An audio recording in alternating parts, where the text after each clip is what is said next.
What's up YouTube? My name's Quickie, welcome back to the channel. Today is Friday. It is my last day of isolation and this has gone really well. For those that haven't been following, the ZZR, all the engine's been rebuilt, the gearbox sorted out and swapped out and blah. That's all back in. Everything is back on, so carbs, airbox, all cooler, radiator, exhaust, blah. Loads of bits. And we've had it running, we've given it a tune with that Morgan's carb tune kit that Gary sent over, which I can't sing its praises enough. It's so much easier than those stupid gauges. Really is. And it just runs like a champ. I don't think we're quite there with the jetting, if I'm honest. We've gone up one on the mains and the pilots, and I think it possibly still needs a little bit more. I don't really know. You still get the odd little pop. But we're not going to know until it gets on a dyno. But there is bugger all left to do. I've got to sort the forks out, which is today's job. And I don't know if you can hear it, but Jack's compressor is going potty in the background. So I think he's spraying all the panels and stuff for me. He'll get them cooked and drop them around later on, I'm hoping. Because then I can get all this lot back together and stick it on the road. And I've got my bike back again. So I'm mobile and I can go hooning, which is awesome. Be interesting to see what the difference is actually. On another note, there has been loads of people, loads of people dropping comments congratulating us on getting engaged. Again, for those that don't know, me and Sam have been together for a decade now. Quit by name, not by nature, but I popped the question and she said yes, and there's been just a ton of people get in touch, which is awesome. Loads of people that I've never had comments before as well. You know, that have obviously watched the videos and whatnot, but they haven't chipped in, and it's lovely to hear from these people. But that has been mega. We've just been grinning all week reading them, and today I've come in and there's a special delivery letter. Look at that, all the way from New Zealand. Well, it's not from New Zealand, I think they're in New Zealand, but they organised a local delivery of this. This is a bottle of pink champagne from Sarah and John. They it's these folks. Sorry about the state of the mug. They sent me these. Salt Lake Cycles. He turns out some nice kit as well, it has to be said. But thank you ever so much for that. She loves pink champagne. I've sent her a picture already, so she sent her thanks as well. And I'm getting it tonight. Anyway, I need to crack on. So, the bike is turned around this way, just because there's... actually, let me move you around and I'll show you what I'm doing. Right, this front end is a bit funky and rather annoying as well. The reason I've swapped it around this way is so I can take this panel out of the bench. Basically because it's a split mud guard, and to screw it together the screws is on the inside, you know, the bolts and fasteners and whatnot, so you have to have the wheel out to actually get to it to take the mud guard off. The trouble is, even with it just on paddock stands and that, you can't drop the wheel low enough and have it clear the bottom edges of the mud guard. So your only choice is to like jack it up proper high, which I did before if you remember, and the thing damn near fell off the bench. So we ain't doing that again. So I've just, you know, swung it round, and there's this panel in the bench that comes out. So I'm hoping I can just undo everything and drop it down the hole. That gives me plenty of room. It certainly looks like it's going to anyway. And these forks is a bit weird.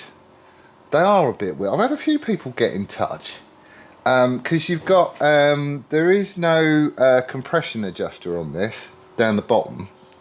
There is preload and there is rebound on the top, but I think as you do that damping adjuster on the top, it does preload and compression.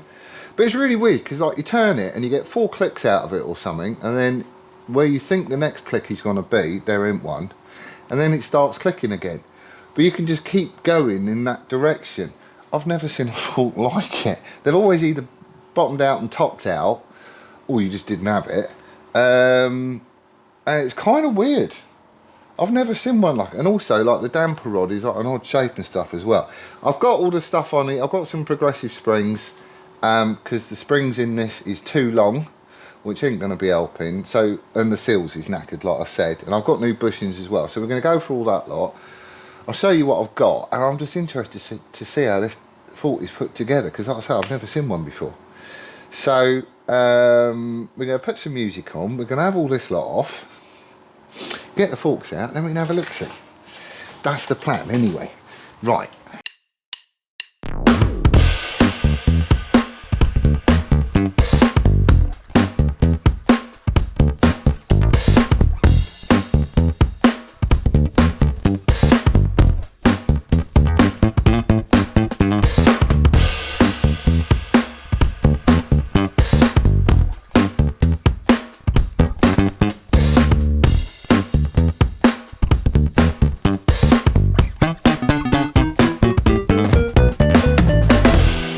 Right, this is why you can't let your fork seals blow and do nothing with it, thinking, oh, I don't really mind, it's only a little bit of oil. Well, oil travels. If you look down here, I've given it a wipe, there is loads of crud and goo and stuff all over my calipers. The bottom edge of the pads is also looking a little bit grubby, and so is the wheel. Look. That's just like oil and grime and goo and nasty, basically. So last time I rode this, I was going out for a hoon, just because you do, going through the twisters, and I hit the brakes one time and it just didn't bite like it normally did do, and I thought, oh hello, something's wrong. The fork seals is obviously gone, and there was oil around the stanchions up here. Couldn't really see a great deal else. But essentially, I just nursed it home thinking, well, that's it, it needs to come off and get sorted. And I dropped a cylinder anyway, so I wasn't going very quick. It was just like on the way back from work. But all I was using was the back brake, not the front brake, which I never use the back brake. But in this instance, it's like, something's wrong, I don't like it. And this is the reason why. Now, obviously, oil up here is going to travel down. I think it's probably gotten onto the disc. It's hard to tell. I don't feel greasy or anything, but it is leaving a line. That could be off my mucky fingers, don't know. But if it's got onto the disc and it sprayed itself around the rim, that would explain all this, and this on the caliper. And then because it's on the disc, it's obviously going between the pads, so the pads in my head is now seriously dodgy. I think I've got another set over there, I think. I'm not, some people are going to go, well, get brake cleaner and just squirt it on this lot and you'll be fine. Give them a proper clean. In my head, I don't know if you can do that, because these are sintered pads, so it's like lots of little bits of whatever the braking material is, all squashed together with heat and pressure and glue and God knows what else to actually make the brake pad. So in my head, it's porous. You put oil on it, that's the one place you don't want oil. So I'm not happy with that. We're getting another set if I haven't got a set in here. I might give them a clean up and just go around the yard and see what, see if it's as it should be, just because I'm interested as to whether you can, but I would always recommend just changing them. So all this lot needs to come apart and get cleaned, but it's all coming apart anyway, so no biggies. But it's worth pointing out how much a tiny little bit of oil up here can spread, and how it can compromise your safety, basically. Well, I think it is. Right, let's do the other side.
so I had to have a little bit of a clean up because I was getting covered.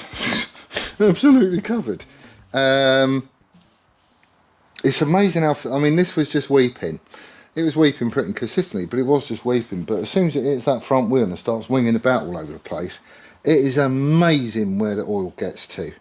I mean, you could stand there with a, you know, a can of brake cleaner and give it a squirt and so you ain't going to get in all the nooks and crannies. So in my humble opinion,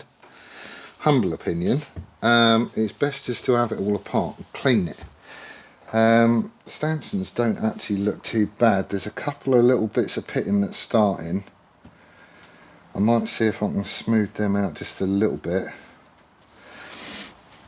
but it's not too bad. Right, so whilst it's in the yokes, add the clip-ons off because you have to on this stupid bike because they bolt on separately, and they also cover this top bit, so you have them off, which is just a couple of Allen bolts, then you can loosen that off. So now I just want to get the thing apart and get it drained, and then we'll get all the spare kit that I've got and we can have a go. So where's my big ratchet and my big socket? That's that. Ooh.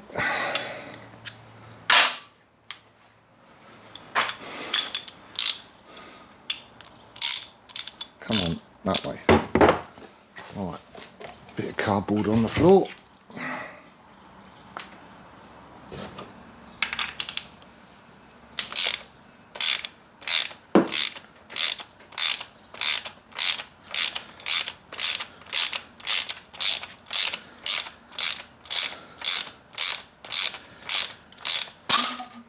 There we go.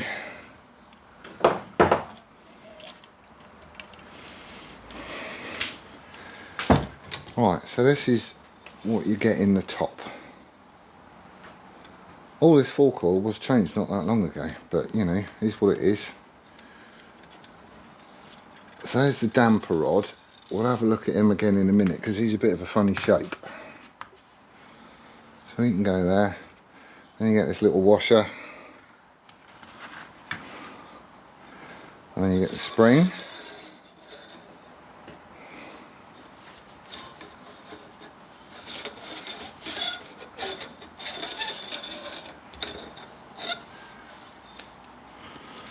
Like that.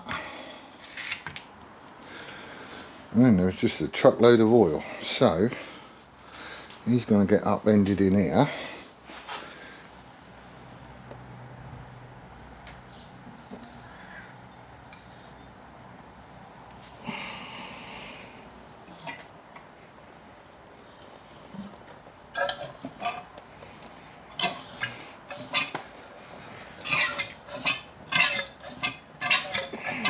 Right, if you grab hold of the stanchion and move it back, you're not hitting on the bushes. I think there's a top out spring or something in there. I've checked the book of words and it says that you've got to get this bottom bolt out before you can actually do it. So I had to go with the Daka gun. Gave up on that idea. One, because it wasn't shifting, but two, it kind of, you know, they rattle, didn't they? It's like an impact. That's what it's called, an impact driver. So we resorted to a breaker bar. Come on. Here we go. Thing is, this bolt in the bottom here, the recess on it for the Allen bolt ain't really that deep. So trying to be a little bit kind to it. And it says you've got to take this bolt out anyway, so we're taking it out. Right, so all that internal assembly is now probably spinning, but it is loose. Right, let's we'll try Daka. I'll take him out of here for this.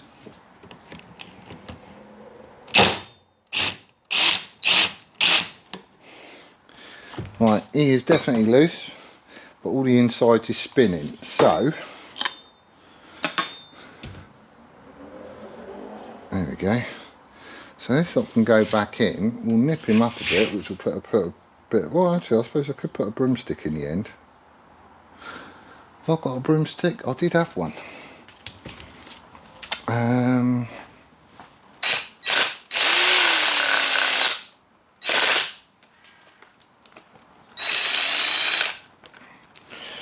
Right. That, I think, has done it. Oh, bloody hell. Luckily, he landed on a bit of cardboard. Oh. And there is bugger all to it. Well, there is nothing to it.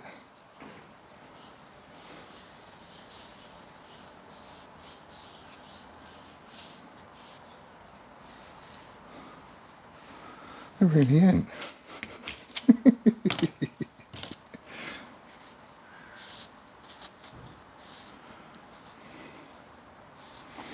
Alright, so I'm guessing this spring at the bottom is like a top out spring, so that's where you fully extend the forks. I think you're just trying to compress this.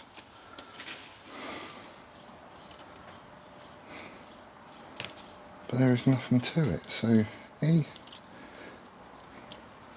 whole bit turns. Right, so I don't know if you can see in the end, I'll try and do the zoomy thing. Where's the camera bit? Okay, so that's all you've got in there, okay?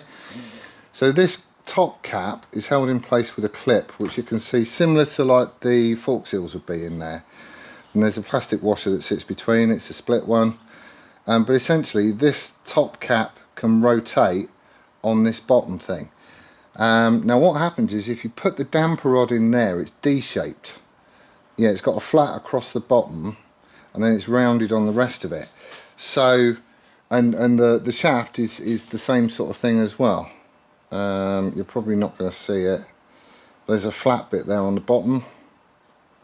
Okay, so he engages in there quite happily, and then as you turn it, you basically get 4 clicks, and then it misses the 5th click, and then you're back on the first 4th click again. And around the side here, there's just 4 holes. Okay, so what I think is happening is that as this rotates, it's sleeved on the inside and it's basically unblocking these holes to allow the oil to flow through, and that's what changes your damping. There's a common oil way there, which I think is below the cap. It's hard to tell, I need to get a light down there and have a look see. But that's it, that's how it works, which is why you can just keep twisting it and twisting it and twisting it, and it never actually bottoms out. That's it. You've got holes at the bottom here, obviously for the oil to flow through. You could change the damping rates just by adding or plugging up holes and all that sort of thing, but essentially that's all this cap is doing. It's got a top out spring to it, which, alright, it's got a top out spring to it, I don't really care. But that's it, that's all it is. Yeah, how simple is that? Right, let's see if there's any other gubbins in there. Right, everything I film is done on my phone, and it's not happy because it's too hot. The thing keeps overheating. And then going, yeah, I've had enough now, I'm turning off. So you get halfway through filming and you realise you're not filming at all. So we're going to see how we go.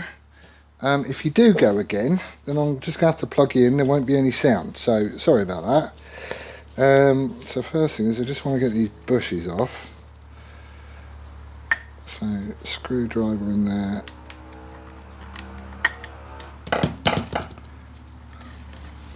Prise him off.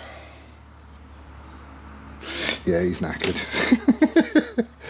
Pull that one off as well. He's definitely seeing signs of wear and tear, isn't he? Right, let's I have, whilst I've been off camera, there was some pitting around here, which you can still see a little bit there. I'll try to dress it up as good as I can. So I got the finest emery that I've got in the place. I've gone over it with that, then the ultra fine Scotch Brite, and then I've just had some of this metal polish. Where are you? Some of this stuff, Auto Sol metal polish. So he's just had a going over as well. You can't feel anything, and I'm hoping that's going to be good enough, because otherwise I'm on about getting these re-chromed, getting different stanchions, or maybe even doing a front end swap. It just depends what the cost is, basically. Stuff has been basically cleaned, like I say, I haven't gone mad over it, but it is what it is, basically, isn't it? Right, so let's have a bit of goo.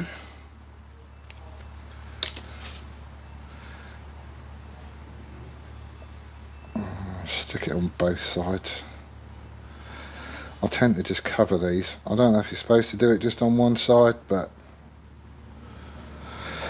it gets it on both. It can't do any harm in my book. So he slides on, and the other one, a bit more the same.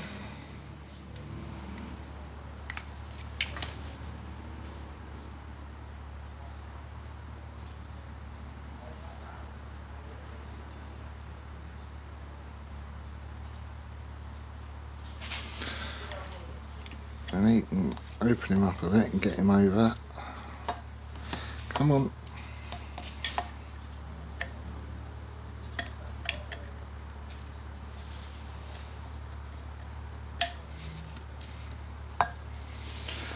Right, so he's definitely in his groove.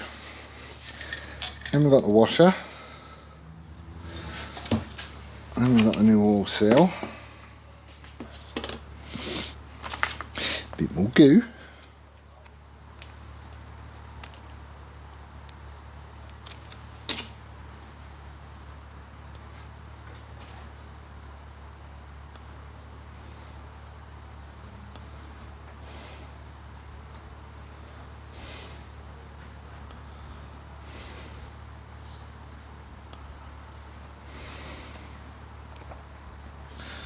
Right, so that's the open end. He can go on here.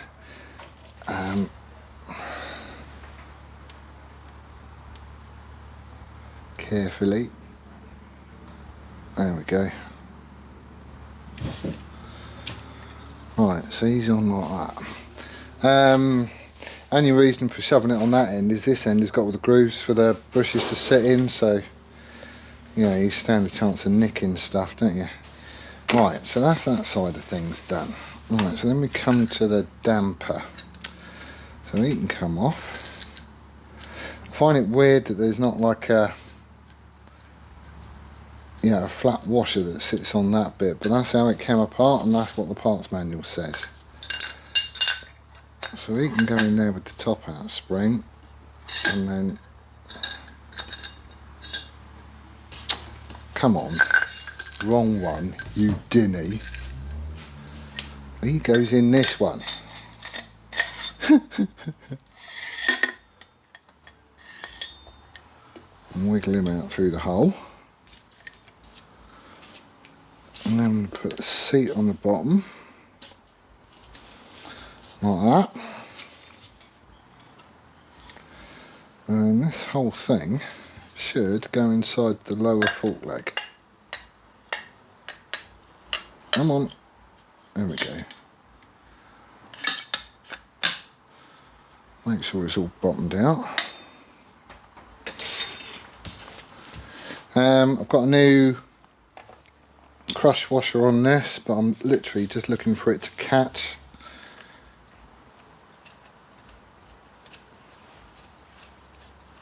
Alright, so he's in. He's just bottomed out. He'll need doing up to a torque setting.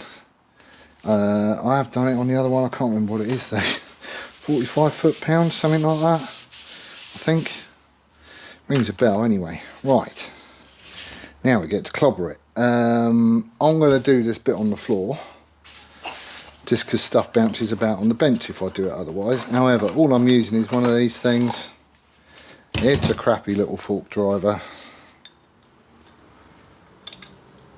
Well, that basically goes on like that and sits on top of your seal. And then you just got these two halves, so that clamps around the fork leg, and you use it like a slide hammer and basically knock the seal down. So I'll do that and I'll be back in a minute. I'm doing it on a bit of cardboard on the floor. I mean, the bottom of these is all, all the paint's gone and stuff anyway, but you don't want to muller it, do you? How are we doing? Oh, that'll do. In the past, before I got one of these rubbishy things, I just used to use bits of tube. As long as it's like quite sort of thick walled, the stickers you can get away with, I found it was alright.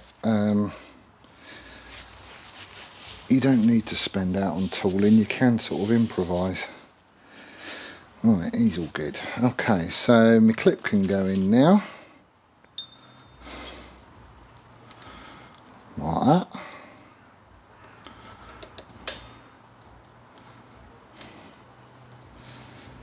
Come on, there we go. And just make sure he's in his little groove.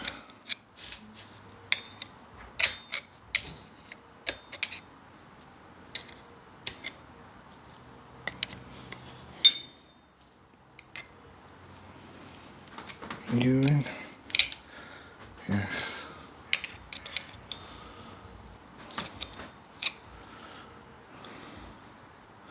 Yeah, so he's in, that's not going anywhere. And then the dust seal. So, it can go down like that. It does call to shove a little bit of grease in the gap. So, right, so it can go down. It gets pressed in place. And that is the bottom leg basically assembled again. So now I've got to tighten up that bottom one, and it's easier if it's all under a little bit of tension. So we're going to shove this lot in. I could just use the old spring, couldn't I? Let's do that.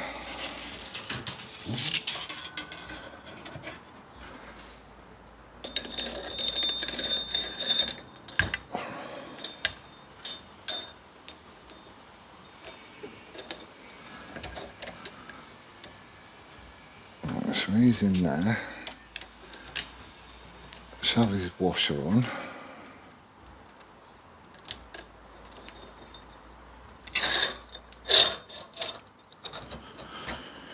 Right, so now I've just got to do this up. Where's my glove? Thing is, it's all greasy, so my hands are just slipping everywhere. Right, bit of cardboard. Okay, so that bottom bolt is now done up. He was done up to 45 foot-pounds, and I did put a little bit of thread lock on it as well, because that's what the manual calls for. So now we should, I forget the old spring, don't need the torque wrench anymore. We'll shove this in the vise, get some oil down its neck, and set the air gap. So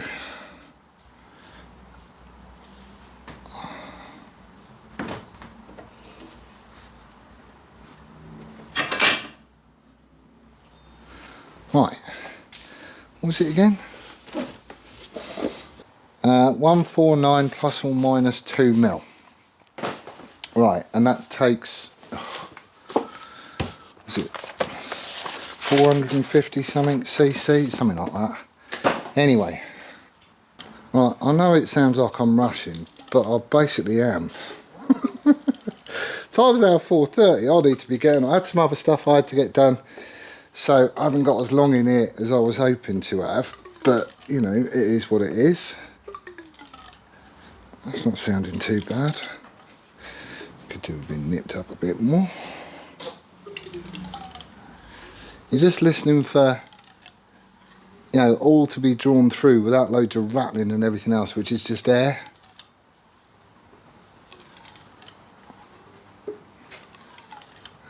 That sounds all right to me.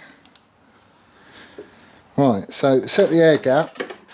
I've got one of these things. It's basically, I mean, you do it how you want, but I find this absolutely easy as hell.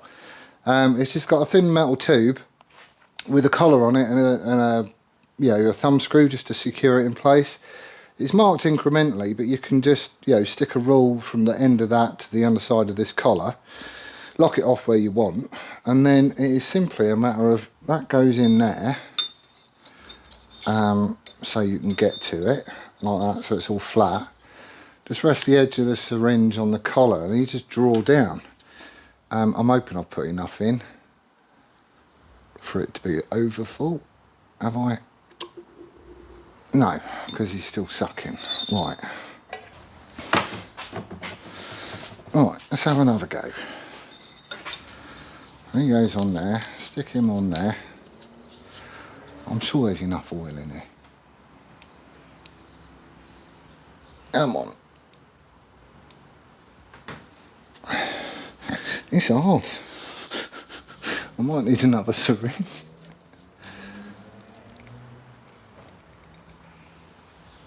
There we go.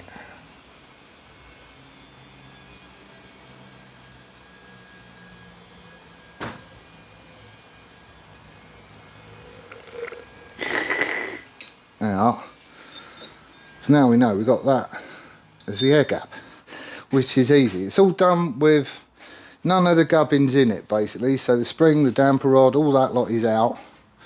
The fork is fully compressed, and that's just, you know, how they tell you to do it, basically. I think it's the same on every set of forks I've ever done, to be fair. Right, so he's full.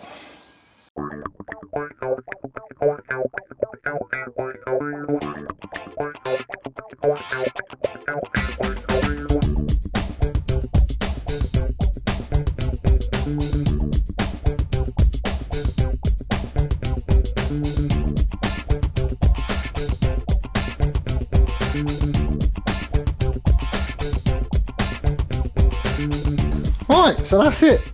All done. Forks back together again and not leaking from what I can tell, which is a very good thing. I do need to still clear all the oil off the front of that lot though. That's nasty. Anyway, I've just seen Jack. Paintwork ain't finished. He's just doing it now, but I can have it in the morning. So this really was the last job to do. So I'm going to be back in tomorrow morning, clean all that lot up because he's minging, and get the forks back in. And then it really is a case of body work, give it a wash and go out hooning. For those that are interested, I always put O-rings on my forks. No, they don't normally go there. And I always put one on each as well, just so I can tell what fork travel I'm using. You never want to bottom out, but you do want to use as much of it as you can.